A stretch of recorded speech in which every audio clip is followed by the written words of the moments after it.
No fueron derrotados en su propia tierra. Durante más de un siglo resistieron. Resistieron a invasiones, a asedios, a imperios que avanzaban sobre su territorio. Vivían en un lugar difícil de alcanzar, construido para defenderse, preparado para resistir, y durante generaciones lo lograron. Pero en 1666 todo cambió. No hubo una gran batalla final, no hubo una última defensa épica. Lo que vino después fue distinto. Fueron obligados a abandonar su tierra, a dejar atrás su ciudad, sus campos, su forma de vida y caminar más de 1000 kilómetros hasta un lugar que no conocían. Eran miles y cuando llegaron quedaban muchos menos. ¿Quiénes eran? ¿Cómo resistieron durante tanto tiempo? ¿Y por qué, después de todo eso, terminaron caminando hacia su propia desaparición? Únete a Storylab, dale like y suscríbete para seguir explorando el pasado. Antes de caminar tenían un lugar. Antes de perderlo todo, tenían un lugar. Eran los Quilmes, un pueblo indígena que habitaba los valles calchaquíes, en lo que hoy es el noroeste argentino. No eran un imperio, no tenían grandes ciudades monumentales como otras civilizaciones.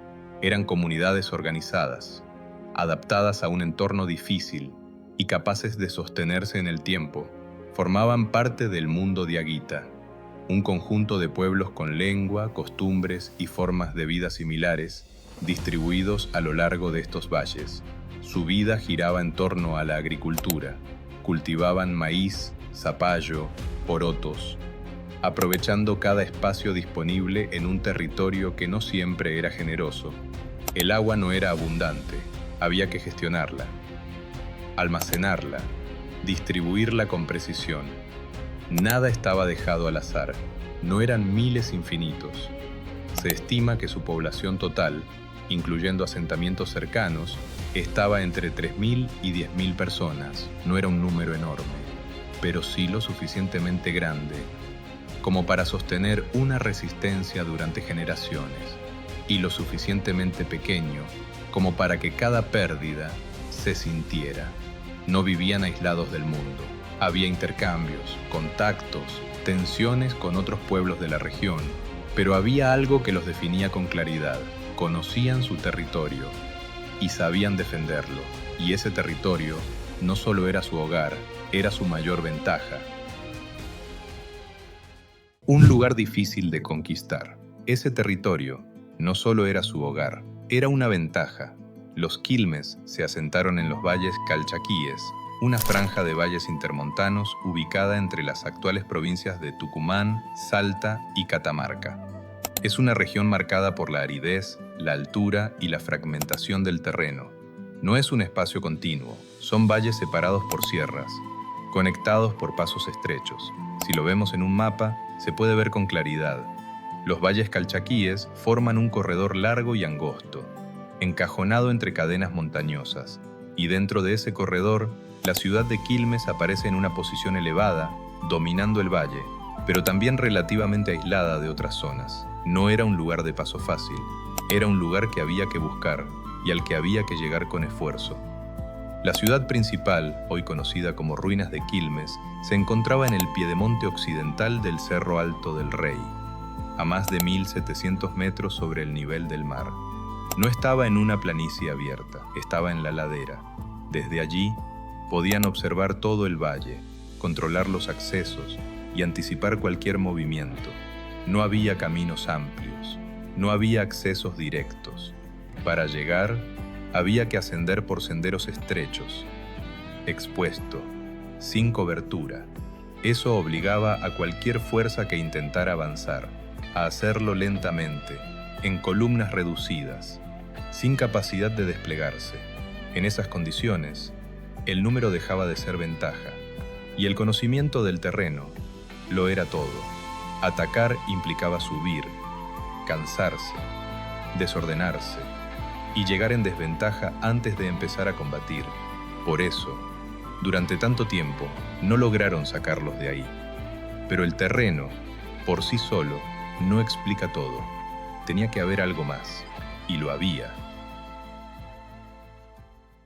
No era una ciudad, era una defensa.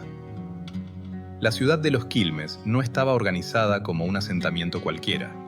No era solo un lugar para vivir, era un espacio pensado para resistir.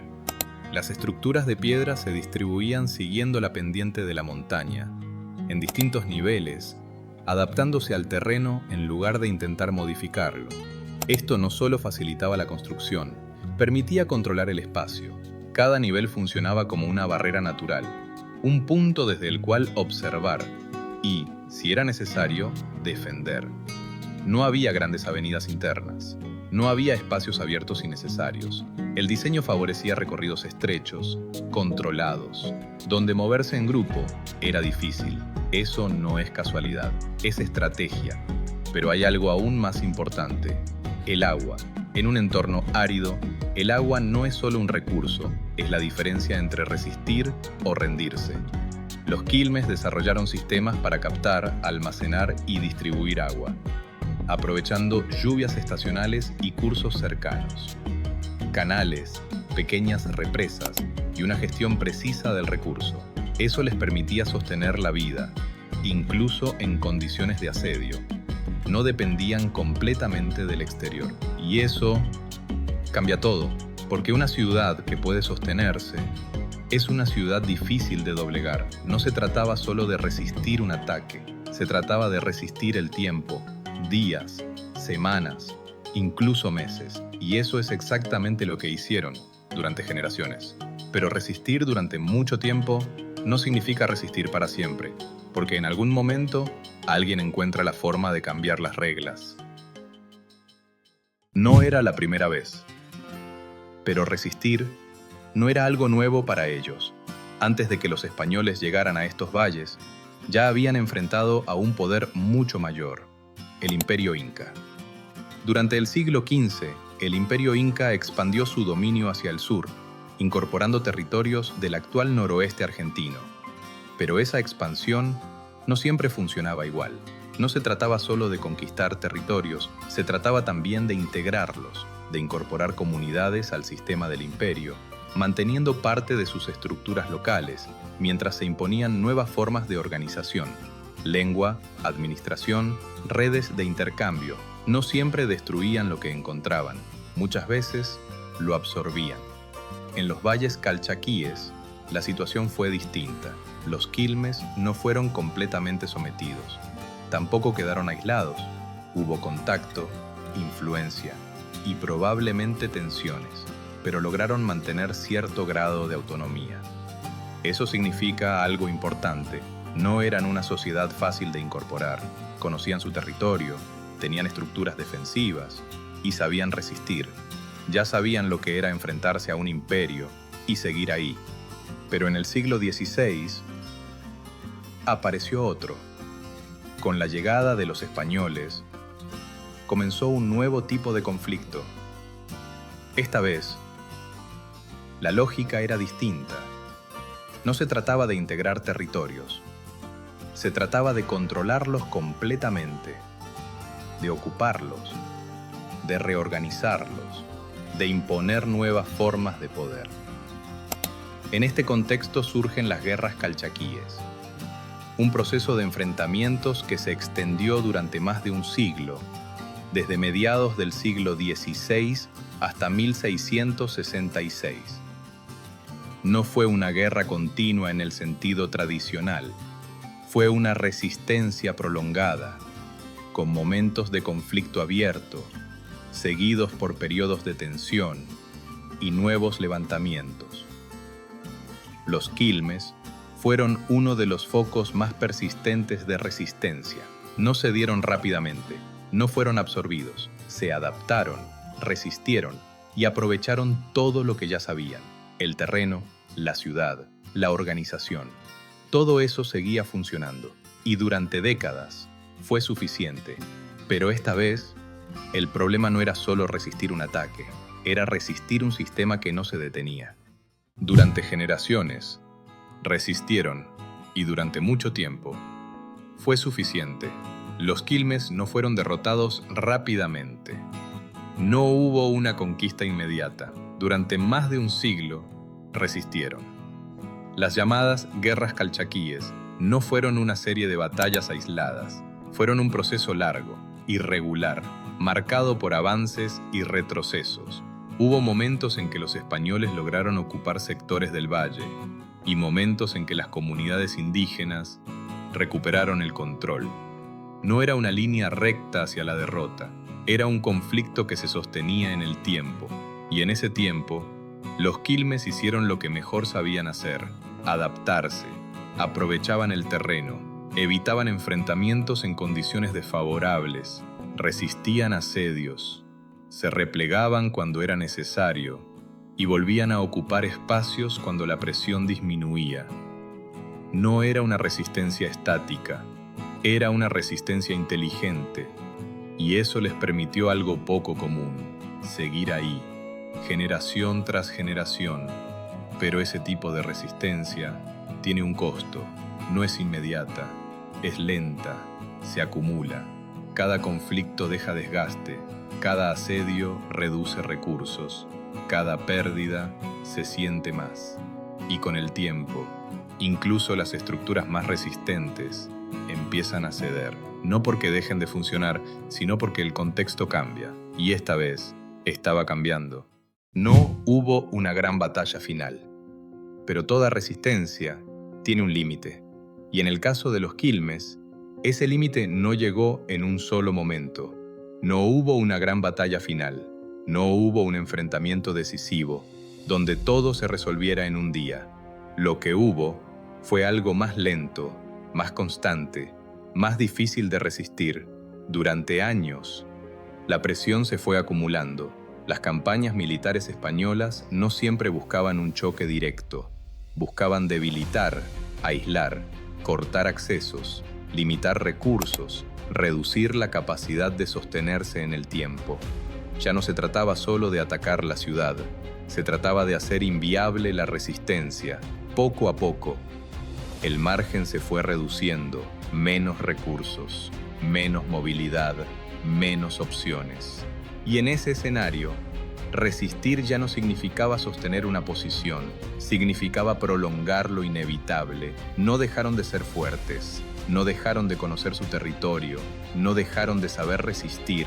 Lo que cambió fue el contexto. Y cuando el contexto cambia, incluso las estructuras más resistentes empiezan a ceder. No por una derrota clara, sino por falta de alternativas. Y entonces llegó el final, pero no como se esperaba. El camino del desarraigo. Y entonces llegó el final, en 1666, tras más de un siglo de resistencia. Los quilmes fueron derrotados, no en una gran batalla, sino en un proceso que ya no podían sostener. Pero lo que ocurrió después no fue una simple rendición, fue algo distinto. Los sobrevivientes, hombres, mujeres, niños, fueron obligados a abandonar su territorio, a dejar atrás su ciudad, sus cultivos, su forma de vida, y caminar aproximadamente 1.200 kilómetros desde los valles calchaquíes hasta las cercanías de lo que hoy es Quilmes. Para entender esa distancia, no es solo un número en un mapa, es atravesar gran parte del territorio argentino, pasando de montañas secas y elevadas a llanuras abiertas, húmedas y desconocidas. Es cambiar completamente de mundo y hacerlo a pie. Ahora imagina esto: no una persona, no un grupo pequeño, miles. No iban hacia algo mejor. Se estima que entre 2.000 y 3.000 personas iniciaron ese camino. Una columna humana extendiéndose por el paisaje, avanzando lentamente, marcando el ritmo no por decisión propia, sino por obligación. No todos podían caminar igual. Había niños, ancianos, personas debilitadas por años de conflicto. El avance no era uniforme, era irregular, fragmentado, marcado por el cansancio. En este tipo de desplazamientos, la prioridad deja de ser llegar rápido, pasa a ser seguir avanzando, día tras día, sin certezas claras sobre el destino ni control sobre el ritmo. Es probable que estuvieran bajo vigilancia, porque este tipo de traslados formaban parte de estrategias coloniales de control. Pero incluso bajo supervisión, eso no garantiza condiciones. El acceso a alimentos podía ser limitado, el agua, irregular, el descanso, incierto. Cada jornada no era solo un desplazamiento, era una prueba de resistencia. En ese contexto, el grupo empieza a cambiar, deja de moverse como una comunidad organizada y comienza a fragmentarse. Algunos quedan atrás, otros se separan, otros simplemente no continúan. No tenemos registros detallados de cada etapa del recorrido, pero sí sabemos algo con certeza.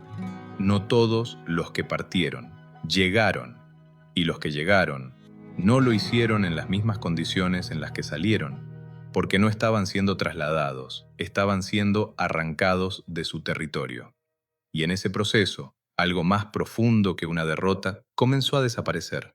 No fue solo una derrota, no fue simplemente el final de una resistencia, fue algo más profundo, porque cuando los quilmes fueron obligados a abandonar su territorio, no solo dejaron atrás un lugar, dejaron atrás un sistema completo, su forma de organizarse, su relación con el entorno, su manera de producir, de habitar, de resistir. Todo eso estaba ligado a un territorio específico, y al sacarlos de ahí, ese sistema dejó de funcionar, no de un día para otro, pero sí de forma progresiva, porque una comunidad no es solo la gente que la compone, es el lugar en el que vive y la forma en que interactúa con él. Y cuando separas ambas cosas, lo que queda ya no es lo mismo. Este tipo de traslados no eran aleatorios, formaban parte de una lógica más amplia, una forma de control, desplazar poblaciones para romper estructuras locales y evitar nuevas resistencias. No siempre era necesario eliminar físicamente a un pueblo, bastaba con desarticularlo, con separarlo de su territorio, de sus redes, de su equilibrio. Y en ese proceso, lo que desaparece no es solo una comunidad, es una forma de vida. Los quilmes no dejaron de existir en un solo momento, pero después de ese camino, ya no volvieron a ser lo que eran. Y sin embargo, su historia no desapareció, sigue presente en los restos de su ciudad, en los registros de ese traslado y en el nombre de un lugar que todavía hoy existe. Quilmes, ubicado al sur de la ciudad de Buenos Aires, en la ribera del Río de la Plata, un entorno completamente distinto al que conocían, sin montañas, sin el clima seco de los valles calchaquíes, sin el sistema que habían construido durante generaciones. Con el tiempo, ese asentamiento inicial evolucionó, se integró al crecimiento colonial, luego al desarrollo urbano, hasta convertirse en una ciudad moderna, habitada hoy por cientos de miles de personas. Pero su nombre no nació ahí, fue llevado, traído desde otro territorio, después de un desplazamiento forzado. Y cada vez que ese nombre se pronuncia, aunque no siempre se sepa, también se está recordando ese camino. Un camino de más de 1000 kilómetros, que no solo cambió un lugar, cambió lo que ese pueblo podía ser. Lo que quedó después del camino, no hubo regreso, no hubo reconstrucción, no hubo una nueva ciudad en el mismo lugar. Lo que había sido un sistema dejó de existir como tal. Los quilmes, como comunidad organizada en su territorio, desaparecieron, no en un instante, no en una batalla, sino en el tiempo, en la distancia, en la imposibilidad de volver a lo que eran. Algunos sobrevivieron, sus descendientes también, pero el equilibrio que habían construido durante generaciones ya no estaba, porque ese equilibrio no se podía trasladar. Estaba ligado a un lugar específico, a un entorno, a una forma de vida, y al perder eso, lo que quedó fue distinto. Hoy, lo que vemos son restos, estructuras de piedra que todavía se mantienen en pie en los valles calchaquíes, lugares que alguna vez estuvieron llenos de vida, hoy en silencio, como las ruinas de Quilmes, y al mismo tiempo un nombre que sigue existiendo, en un lugar completamente distinto. Quilmes, 2 puntos en el mapa, separados por más de 1000 kilómetros, conectados por una historia que no siempre se recuerda, pero que sigue ahí, en el paisaje, en los nombres y en ese camino que alguna vez tuvieron que recorrer. Historias como esta no siempre son las más conocidas, pero forman parte de cómo se construyó el mundo que conocemos hoy. Si este tipo de historias te interesa, puedes suscribirte. Y si quieres aportar algo, déjanos tu comentario. Leerlos también es parte de este canal. Y si este video te aportó, puedes apoyarlo con un like, porque eso permite que estas historias sigan llegando a más personas. Y como siempre, gracias por ser parte del canal. Y si quieres seguir explorando historias como esta, puedes continuar con el siguiente video. Nos vemos en el próximo.